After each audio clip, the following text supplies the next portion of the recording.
тіркеліп, лайк басып, пікір қалдырыңыз. Қай қаладан сағат нешеде көріп отырсыз? Жаза кетіңіз. Талғар аудандағы 2 қабатты үй. Ас үй жарық, әдемі безендірілген. Айгүл таңғы ас дайындап, Инстаграмға сторис түсіріп жатыр. Дастарханда авокадо, тосттар, смузи, жемістер. Ерлан ноутбукпен отыр. Амина мектепке жиналып жүр. Марат газет оқып тыныш отыр. Айгүл телефонға достар, таңғы асқа салауатты тағамдар, авокадо, тост, манго, жемістері. Менің блогымда осындай идеялар көп, жазыңыздар деп жымияды. Гүлжан таңданып, Айгүл, мына не тағамдар? Балаға мұндай жеңіл нәрсе жемейді ғой. Аминаға сорпа не бәліш керек? Ерланды аш қалады. Айгүл жымиып, бірақ ренжіспен. Апа, қазір заман басқа. Аминада да, Ерланға да мұндай тамақ ұнайды. Сіздің бәлішіңізде жеміз, бірақ күнде емес. Гүлжан ренжіп, жарайды, бірақ балаға күш керек. Ерлан күнде компьютерде отырады, тойымды тамақ жеу керек.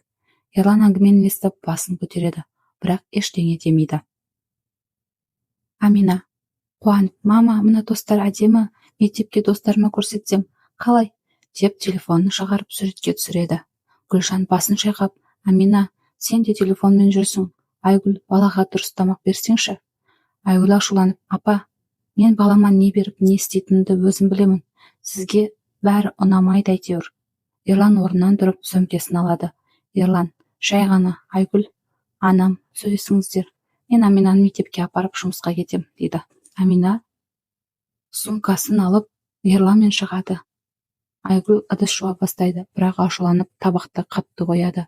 Гүлжан жұмсақ үнмен, Айгүл, ренжіме, мен саған жақсы болсын деп айтамын. Сенің блогыңа қарсы емеспін, бірақ үйдің тәртібі болса екен.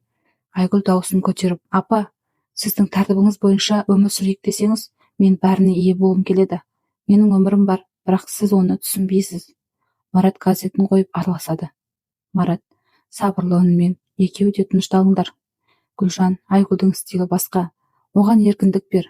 Айгүл, анаңа кеңесін тыңда, ол саған жамандық ойламайды, дейді. Айгүл ренжіп, Марат ата, мен тырысып жатырмын, бірақ апам бәріне араласады. Мен шаршадым. Айгүл бөлмесінен шығып кетіп, Гүлжан Маратқа қарап күрсінеді. Гүлжан көңілі түсіп, Марат, бұл келін мені сыйламайды, мен не істеймін? Марат жұбатады.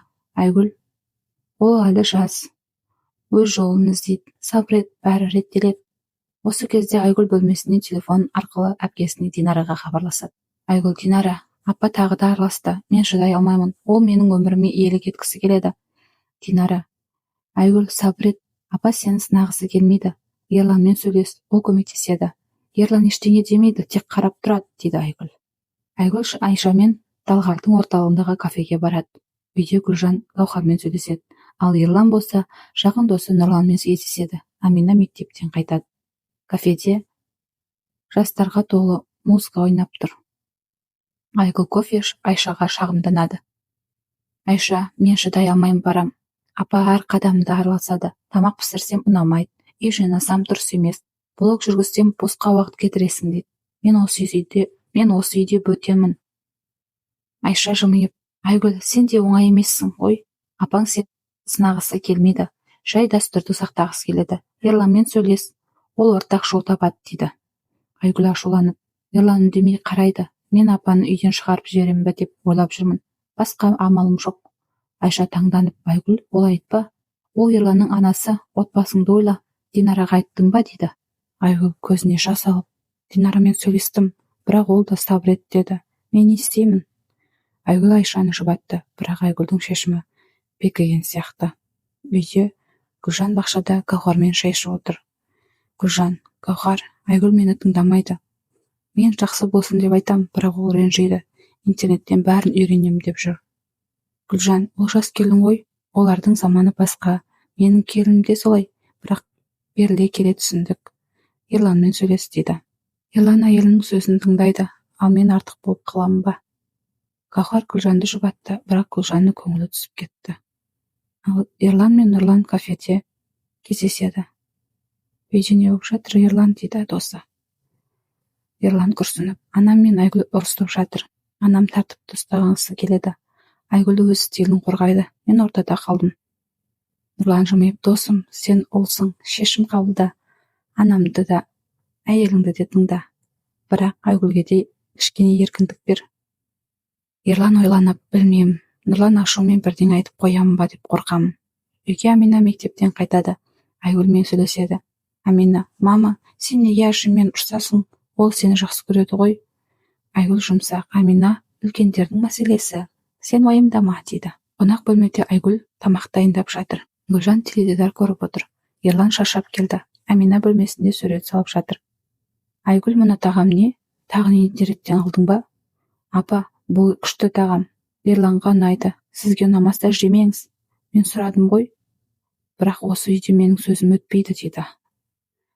Амина кіріп келіп, мама, әже, ұрыспаңыздаршы.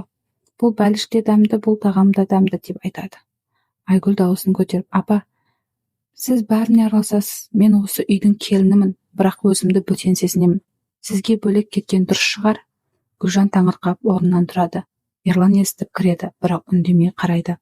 Гүлжан жылап, Айгүл, мен сенің анаңмын. Осы үйде қонақпын ба? Айгүл ашумен, сіз мені тыңдамайсыз. Мен шыдай алмаймын. Марат кіріп тыныштандыруға тырысады. Марат, Айгүл, анаңды ренжітпе. Гүлжан, сен де оны тыңда, дейді. Ерлан ақырын, Айгүл, сен шеттен шықтың. Анамды шығарып жіберем дедің бе? Не сөз ол, дейді. Айгүл жылап, Ерлан, сен үндемей қарайсың. Мен бәріне өзім жауап беремін. Амина жылап, мама, әже, ұрыспаңыздаршы. Мен екеуіңді де жақсы көремін. Гүлжан бөлмесіне кетеді. Айгүл жылап басқа бөлмеге барады. Ерлан мен Марат қалады. Ерлан, сен ұлсың, шешім қабылдайтын кезің келді. Ерлан күрсініп, мен не істей аламын, ата, дейді.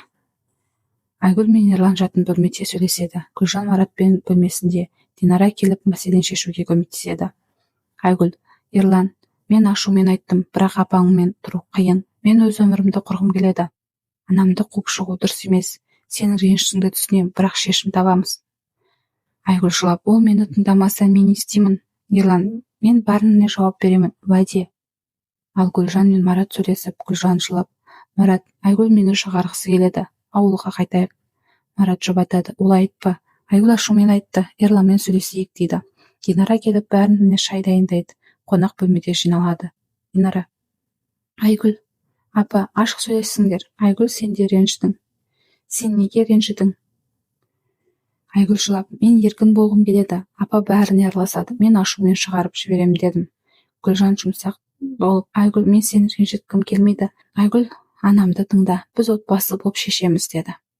Амина, ура, деп қуанып, ешілер тең бәліш жасайық, деді. Гүлжан күліп, Айгүл, сенің рецептін қосайық. Айгүл де жымиып, жарайды апа, Ерлан, сен ыдыс жуасың, деп күліп, бәрі қалжыңдасып ойнайды. Бұл оқиға адамда мынандай ой салады. Отбасы тек бірге тұру емес, бір-бірін түсіну, кешіру және ортақ жол табу өнері. Егер әркім өз ренішінен бас тартып, таңдауды үйренсе, ең ауыр дау да шешіледі. Сіз өзіңізді отбасыңызға қандай адам жасар едіңіз? Ашумен айтылған сөздер кешіріп, татуласуға бір қадам жасай аласыз ба?